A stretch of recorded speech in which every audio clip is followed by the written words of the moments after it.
Welcome to episode 5 of the Amish Acres Project. I didn't really plan this particular project, but we had a really nosy neighbor. So, change of plans. We are disposing of that problem, and then we'll take you on to the rest of the projects we got going on this week. It's July 18th, which is about 6 days since we came out here in our last episode and put our fertilizer down on the food plot. Definitely, you could see an improvement from my trail camera photos on a cutty back tracks that I've got on that fence post. You could tell pretty quickly that things shot up just from trail cam photos a couple days after applying the fertilizer and getting that shot of rain. So definitely made an impact. In terms of the soybeans, I think it made a bigger impact on the weeds than the soybeans themselves. And I think it's just due to browse pressure. Like I showed in the last episode, they're just getting, really browsed heavily, and there's just not much you can do about that. You can see they're just all clipped off, and no amount of fertilizer is gonna make these beans outgrow what the deer are browsing on. But I'm hoping it does that, but I think it's kind of I just don't think it's gonna work out. But that's okay, because soybeans aren't the thing. They're just kind of a in-between thing for now. And once I get into our rotation of Fall 365, maybe Brassica Plus mix that we have in the future, they're both around the same concept of fall food with a clover cover crop, I guess, for the next year to also give food, build soil, all that stuff. So I can't wait till we get to that point, which should be next summer at this time. I shouldn't have much work to do in terms of food plotting next summer. Just maintain the clover and plant it once a year. That being said, you can definitely tell, and if you look back at episode 4, you'll see the big difference. But the screen really shot up. The screen took off, which was expected. It should have, with that shot of urea, that shot of nitrogen on there, and the rains, hot weather, and sorghum, or Egyptian wheat in this case. That's just perfect for that crop. So screen is looking good. I think the screen's going to be a success. Beans, not so much, but again, not a big deal, as they're not going to be our main source of attraction anyway. I did just get this sprayed here. Just put glyphosate on this entire food plot to take care of all this grass and stuff growing in here, and hopefully get the beans to outgrow the deer's browse pressure, but again, doubtful. Now, what I started out with in this video, we didn't bury the neighbor.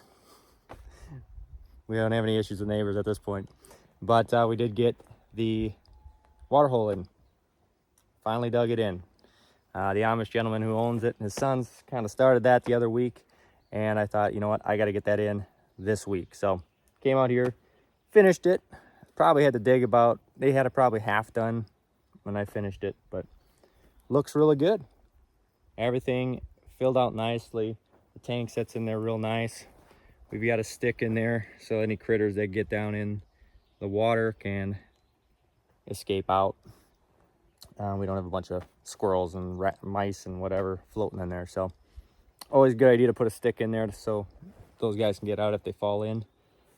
But yeah, looks nice. It's all level, all actually probably a little bit above level. We've got the dirt around here is actually a little bit higher than the lip of the tank, which is what you want. You don't want that tank, if you can help it, you don't want that lip to be above the ground level around it. So I know that's sometimes hard to do if you got a lot of rock in there, roots, stuff like that. You gotta take what you can get sometimes, but this one did work out pretty well. We didn't have a ton of rock in there, so it wasn't overly difficult. Now, why did I put the water hole here would be probably a good question to answer. And if you watch the other episodes on this project, the goal is really to make this area here the focal point and the #1 tree stand on this property. And if you look right at the four-wheeler, basically, is where we want those deer to jump the fence, and it's gonna be right at the end of the food plot screen. So they're supposed to come through basically right where the four-wheeler is parked. They'll jump the fence, comes through here, and enter the food plot from the neighbor's property, or come over and get a drink of this water hole, which will set us up really, really well for stands behind the camera. Because when these deer come in, they're going to be coming in at an angle, which is going to give us a quartering away shot in most cases. So if they come in from the side, it'll give us a broadside shot, but if they kind of come up like this and start drinking, it'll be a nice quartering away shot. So it'll give us a really good shot opportunity. And I did notice some water holes, other guys have done, and where they had put the tree stand actually on the other side. So actually where deer would come facing the water to drink, and then their tree stand was past it, which to me wasn't ideal. I don't know, maybe that was just the only place they could put it, but it didn't make a lot of sense to me, because if a deer's coming in and wanting to work what you have in front of your stand, in my mind, you want to position them so you get those broadside quartering away type shots versus those head-on quartering to type positioning when they're coming in to use that stuff. So just thought I'd point that out. There is kind of a reason for that, because I want it to, when they use it, position good for a shot. Now, as far as tree stands are concerned, I haven't yet made a decision on that. We have this one right here, which is what the landowner had in here. I did sit it last year. I actually climbed up next to it in my tree saddle, which I run an Overwatch transformer. I'll probably run their Orion this year as well.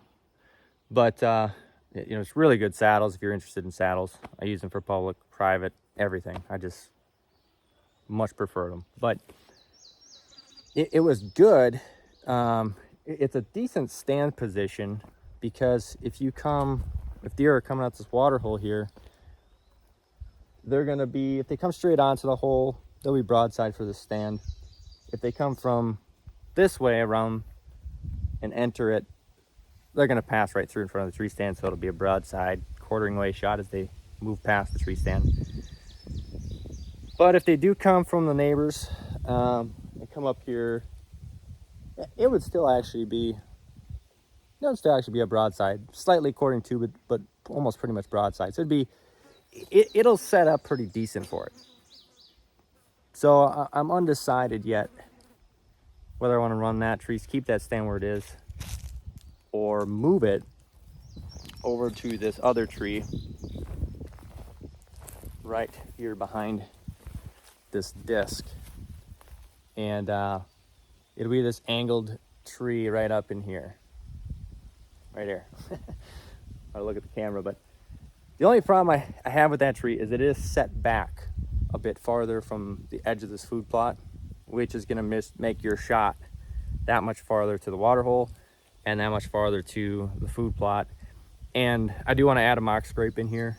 So, I haven't exactly decided that either, but it's going to be out in this area somewhere. And I'd actually like to put it in the food plot if I can. I think it's just like just being that it's standing out there like an island, they just come check it out better. I think they do, in my opinion, versus having it tucked up against the field edge here and just being yet another branch or another vine that's right along this edge. If you stick it out in the middle, or into the food plot, I should say, it really gets their attention. And so with that in mind, I don't know. The only thing I don't like, there's two things I don't like about this tree behind me. Farther shots because it's back in there, And the second thing is, once these leaves fall off, it's just going to be a stick, right? It's going to be you're going to have a lot of not going to have a lot of background cover.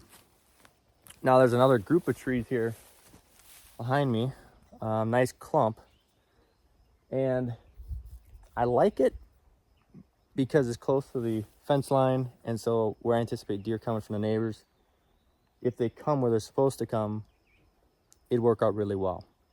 You got a lot of cover in there too, with just the multi-trunks and all that stuff.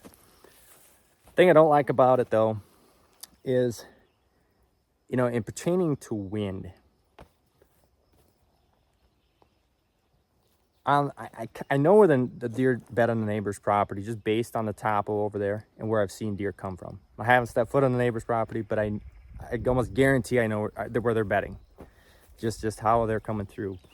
And southerly winds work really good for that bedding area on the neighbors.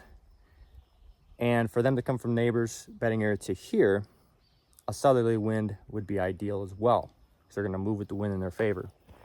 But the ideal wind for a buck, for that deer, would be a southwest wind. And my fear is, with this clump tree here, is that with a southwesterly wind, which would be the best wind for that buck. Again, I like to put myself in the position of the deer. Say what's best for me as a deer. Like, if it was perfect, what would it be? And a southwest wind would be perfect for the buck. But if I place this in this tree here, we have this little, basically our entrance here, our road to get up into the food plot along the fence line. I want the deer to come up here. But with a southwest wind, there's a good chance they could come down lower, especially in the evenings when thermals switch. Right at dark, thermals are switching, everything's pulling down the hill scent-wise. A mature buck might come a little bit lower. And I've seen this in the hills, hunting these hills. These deer come out, these bucks at last light, and they are much lower than you would think. Much lower. I've had to start adjusting my setups, and like, I'm hunting evening, I'm hunting even lower than where I think I should be. I'm like, I'd like to be up here. I moved down about another 20 yards because I've had enough deer come downwind to me, get down in there, and bust. So if I'm setting up in this tree, it's pretty close to the fence line. They might get my wind before they get there. Now they might just jump the fence and come up this road. And if they do that and I have a southwest wind, if I position myself a little bit farther into the property, I think we can get it just off to where the deer should almost smell you, but they don't quite smell you because they didn't get quite far enough into our property here to catch that scent cone. So I am leaning towards that kind of angled tree that I showed you. But I think I'm leaning even more so to where the stand already is in that other tree. It's a little bit more cautious, and we could miss some opportunities with shots here on the food plot itself.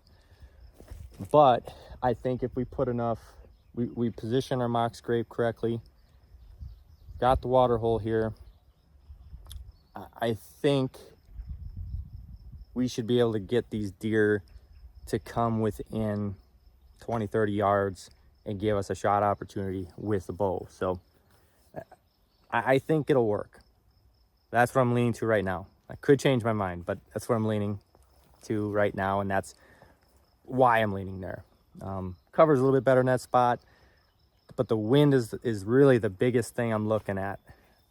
And that's really how I look at every single tree stand that I think about, whether it's public or private, is I'm saying ideally for the buck, for a mature buck, what's the absolute most advantageous way for the deer, and then how can I get just on the edge of it where I'm almost going to get busted but not quite. And I think that I've seen it happen, and it's worked good for me. I hear a lot of other guys talking about the same thing, the guys that are much more successful than me at killing big bucks. So to me, it makes sense. You know, once I learned about how deer use their nose, those big ones, for moving and then also for bedding, it's starting to click the last few years of like, okay, they bed here and they move here. Okay, there's a reason behind it. So anyway, maybe pick something up from that rambling. I don't know, but that's the update for the Amish Acres Project, episode 5. Food plot sprayed, water holes in.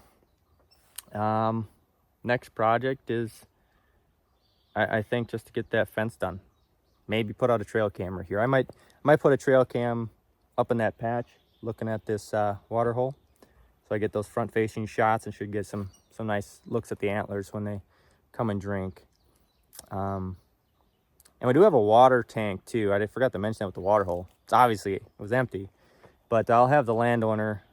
We've got a tank, water tank, and he'll just fill that up with his and put on his tractor loader, come out here and fill that tank up when he's got some time. So that's it for episode 5. Hope you enjoyed. Good luck on your projects. It is getting into July. It's almost brassica planting time.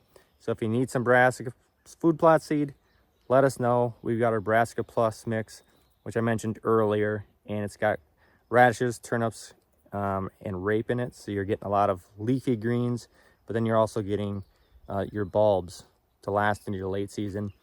And it also has 4 different types of clover and 4 different varieties of clover that are going to come up and grow in your plot next spring. So you don't have just a complete dead zone of nothing. Because when next spring brassicas are dead, they're winter killed. So the clover really going to help with holding that soil in place, feeding deer and stuff throughout summer, feeding soil throughout summer, and just make lots of work for you as you do your food plotting. So hope you enjoyed. Good luck this year, guys.